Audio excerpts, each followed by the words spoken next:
नमस्कार दोस्तों, स्वागत है आपका अपने चैनल स्टडी अड्डा में। तो दोस्तों, आप सभी को यूकेएसएससी ने एक बहुत बड़ी खुशखबरी दी है और खुशखबरी ये है कि जो यूकेएसएससी है उसने अपना जो है विज्ञापन जारी कर दिया है। तो आप देख भी रहे हैं कि दिनांक 2 जून 2025 को ये जो विज्ञापन है वो जारी किया गया है। योग्यता कुछ पदे हेतु बैचलर डिग्री कि जो इसमें जो पद हैं उसमें कुछ पदों के लिए तो बैचलर डिग्री है और कुछ पदों के लिए जो योग्यता है वो जज बनने की योग्यता इसमें रखी गई है।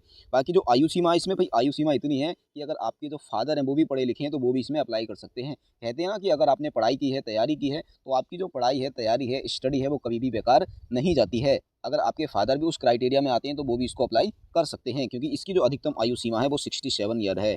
ठीक है, तो अधिकतम जो आयु सीमा है इसमें 67 वर्ष रहने वाली है। और ये जो आपकी जॉब होने वाली है इसमें देखो लिखा है कि विज्ञापन प्रकाशन की जो तिथि है वो 2 जून है, तो 2 जून से ही आप इसमें अप्लाई कर सकते हैं।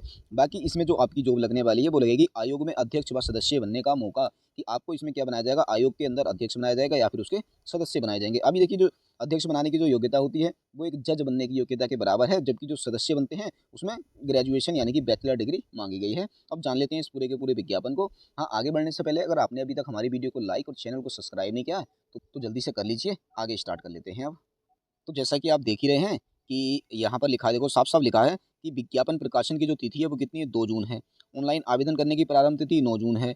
ऑनलाइन आवेदन करने की जो अंतिम तिथि है वो 3 जुलाई है और संशोधन करने की भी तिथि है 6 जुलाई से 8 जुलाई तक। और जो परीक्षा आपकी लिखित परीक्षा होनी है वो होनी है अक्टूबर 2025 में। जो इंपॉर्टेंट चीज़ें हैं मैंने इसमें क्या सारी की सारी हाईलाइट कर रखी हैं। ठीक है, तो अब आगे देख लेते हैं। बाकी आप इसको अगर पूरा का पूरा पढ़ना चाहते हैं तो आसानी से वीडियो को रोक रोक कर, नहीं तो ये जो पीडीएफ है मैं आपको अपने टेलीग्राम चैनल पर डाल दूंगा, आप वहाँ से जाकर इसको अच्छे से पढ़ सकते हैं।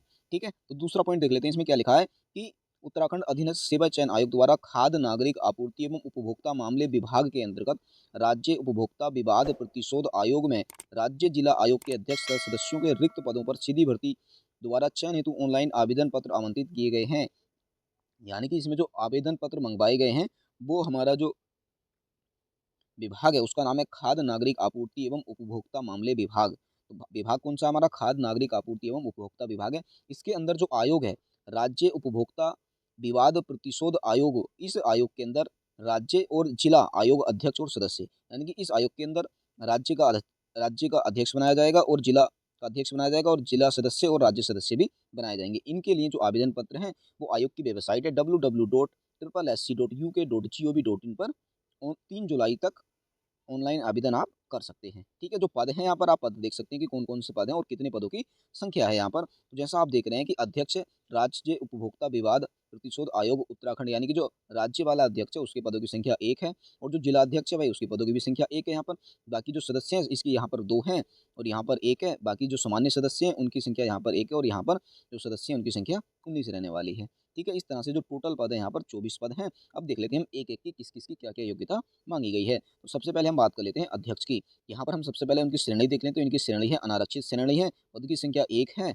और अगर यहाँ पर इसका हम वेतनमान देखते हैं तो भाई वेतनमान कितना होगा, जब एक ये क्या जज के स्तर का लेवल है तो भाई इसका जो वेतनमान है वो भी क्या होगा, एक जज लेवल का होगा। यानी कि ये लिखा है राज्य आयोग का अध्यक्ष राज्य के उच्च न्यायालय के पीठासीन न्यायाधीश को अनुज्ञेय वेतन और अन्य भत्ते प्राप्त करेगा। यानी कि जो वेतन, जो जज का वेतन होता है उसको जितने भत्ते मिलते हैं वो सारे के सारे यहाँ पर उनको मिलेंगे। एक कंडीशन है यहाँ पर, क्योंकि जो मैक्सिमम एज है 67 वर्ष है, तो उसमें क्या होता है बहुत सारे लोग ऐसे होते हैं जो पेंशन भोगी होते हैं, यानी कि जो किसी भी अदर अन्य डिपार्टमेंट से रिटायर हुए होते हैं। तो इसमें लिखा गया है कि अध्यक्ष के रूप में नियुक्त किया गया कोई ऐसा व्यक्ति जो पेंशन भोगी है के वेतन में उसके द्वारा आहरित पेंशन की सकल राशि की कटौती की जाएगी। यानी कि अगर किसी भी व्यक्ति को पेंशन मिलती है तो उनकी जितनी भी यहाँ पर सैलरी मिलेगी भाई उसके हिसाब से उसमें से इसको कट किया जाएगा।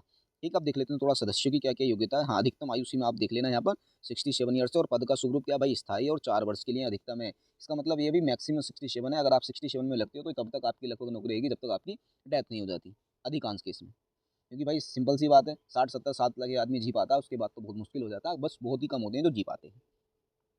ठीक हो गया, यहाँ पर इसकी योग्यताएं देख लेते हैं। योग्यताएं क्या, कोई ऐसा कोई व्यक्ति जो उच्च न्यायालय का न्यायाधीश ना हो, यानी कि अभी प्रेजेंट टाइम में वो क्या है, किसी भी उच्च न्यायालय का किसी भी हाई कोर्ट का न्यायाधीश ना हो अथवा ना रहा हो और ना ही पहले रहा हो, अध्यक्ष के रूप में नियुक्ति के लिए अर्ह नहीं होगा। देखो इसकी जो सिंपल सी योग्यता रखी गई है इसमें सीधा सीधा कहा गया है कि जो उच्च न्यायालय का न्यायाधीश रहा है पहले, सिर्फ वही क्या होगा नियुक्ति के लिए पात्र होगा, अदरवाइज कोई नहीं होगा। ठीक है, दूसरा हम देख लेते हैं न्यायिक सदस्य। न्यायिक सदस्य के कुल 2 पद हैं यहाँ पर, और यहाँ पर जो पदों की योग्यता है वो कितनी है ये भी देख लेना आप। इनकी जो श्रेणी रहने वाली है ये भी अनारक्षित श्रेणी के पद हैं, 2 पद हैं यहाँ पर। इनका वेतनमान देख लेते हैं, तो वेतनमान क्या है, राज्य आयोग का सदस्य राज्य सरकार के अपर सचिव के यानी कि जितना अपर सचिव का वेतन होता है उसके बराबर इनको वेतन मिलेगा और उसी के अनुसार इनको भत्ते भी मिलेंगे। बाकी दूसरा यही कंडीशन यहाँ पर भी है कि भाई अगर कोई पेंशन भोगी है तो उसके वेतन में से उसकी पेंशन की जो राशि है उसके हिसाब से कट कर ली जाएगी।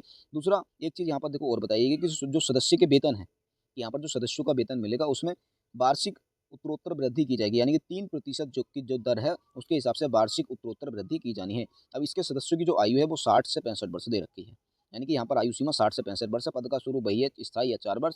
और क्या देखा, राज्य आयोग के न्यायिक सदस्य की नियुक्ति के लिए अहर्ताएं, यहाँ पर देखो अहर्ताएं क्या दे रखी है, यहाँ पर जो अहर्ता दे रखी है किसी जिला न्यायालय के पीठासीन अधिकारी तथा किसी न्यायाधिकरण में समकक्ष स्तर में जिला न्यायालय और न्यायाधिकरण में संयुक्त रूप से कम 10 वर्ष का अनुभव, यानी कि ये कहा गया है कि भाई आपको न्यायालय के अंदर 10 वर्ष का अनुभव होना चाहिए। अभी जो ग्रेजुएशन योग्यता है ना वो इन सामान्य सदस्यों की है, ठीक है। तो इसको देख लेते हैं कि ये जो सामान्य सदस्य हैं, देखो यहाँ पर सामान्य सदस्यों की संख्या 1 है। ये क्या है, ये राज्य स्तर का है तो इसमें 1 है, जो जिला स्तर की है उसमें 19 सदस्यों की संख्या है, तो आप उसको भी जरूर देखिएगा। पदनाम क्या है यहाँ पर देख रखे हैं आप, सामान्य सदस्य, कुल पद 1 है। और यहाँ पर आप देख लेना कि इनका जो वेतनमान है, वेतनमान कितना रहने वाला, तो वेतनमान है राज्य आयोग का सदस्य राज्य सरकार के अपर सचिव के वेतनमान के न्यूनतम स्तर के वेतन, यानी कि जो अपर सचिव का न्यूनतम स्तर का वेतन होता है वो इसको मिलेगा। यहाँ पर भी सीधी सीधी कहेगी कि अगर कोई पेंशन होगी तो भाई उसकी जो सैलरी मिलेगी उसके हिसाब से उसमें से पेंशन राशि की कटौती की जाएगी। और यहाँ पर जो वृद्धि होगी 3% की वार्षिक दर से उत्तरोत्तर वृद्धि की जाएगी। आयु सीमा यहाँ पर 40 से 65 वर्ष से, पद का स्वरूप स्थायी 4 वर्ष के लिए है।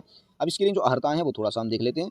तो देखो यहाँ पर साफ साफ लिख रखा है कि किसी मान्यता प्राप्त विश्वविद्यालय से स्नातक की उपाधि, यानी कि यहाँ पर आपको स्नातक की उपाधि चाहिए, यानी कि ग्रेजुएशन ही चाहिए। दूसरी और योग्यता भी दी गई है, थोड़ा देख लेते हैं कि योग्यता सत्यनिष्ठापूर्ण और प्रतिष्ठित व्यक्ति हो और उपभोक्ता मामले, विधि, लोक मामले, प्रशासन, अर्थशास्त्र, वाणिज्य, उद्योग, वित्त प्रबंधन, अभियांत्रिकी, प्रौद्योगिकी, लोक स्वास्थ्य अथवा औषधि में विशेष ज्ञान और कम से कम 10 वर्ष का अनुभव होना चाहिए। तो देखो यहाँ पर इन्होंने एक कंडीशन डाल दी है कि भाई स्नातक तो आपने किया ही होना चाहिए, परंतु उसके साथ जितने यहाँ पर ये मामले दे रखे हैं इनमें से कम किसी एक के अंदर 10 वर्ष का आपको अनुभव भी चाहिए, यानी कि 10 साल का एक्सपीरियंस आपको मांग रखा है। क्योंकि देखो जब इतनी बड़ी पोस्ट है भाई तो उसके लिए क्या भी एक्सपीरियंस मांगना तो सिंपल सा ही है, ठीक है।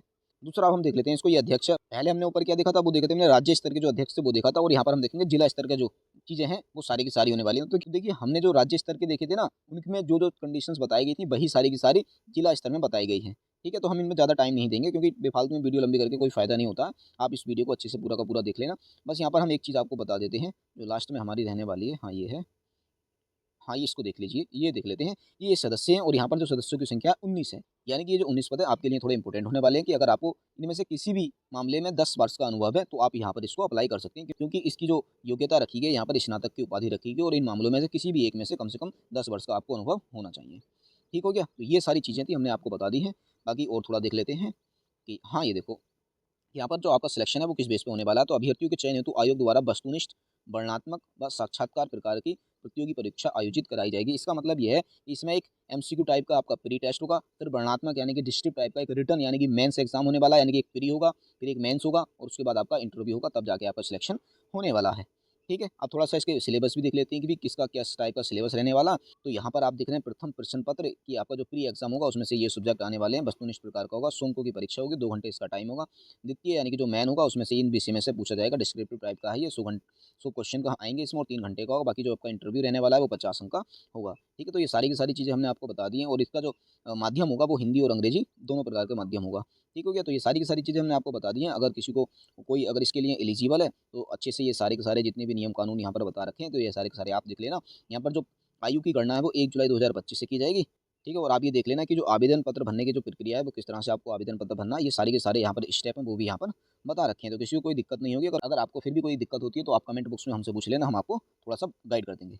ठीक है, फिर बस आज की वीडियो में इतना ही रखते हैं। और हाँ, अगर आप इसी तरह से किसी भी जॉब की जो नोटिफिकेशन है सबसे पहले पाना चाहते हैं तो हमारे चैनल स्टडी अड्डा को जरूर से जरूर सब्सक्राइब कीजिएगा। तो ठीक है, बस फिर मिलते हैं बहुत ही जल्द नेक्स्ट वीडियो में, तब तक के लिए बेस्ट ऑफ लक।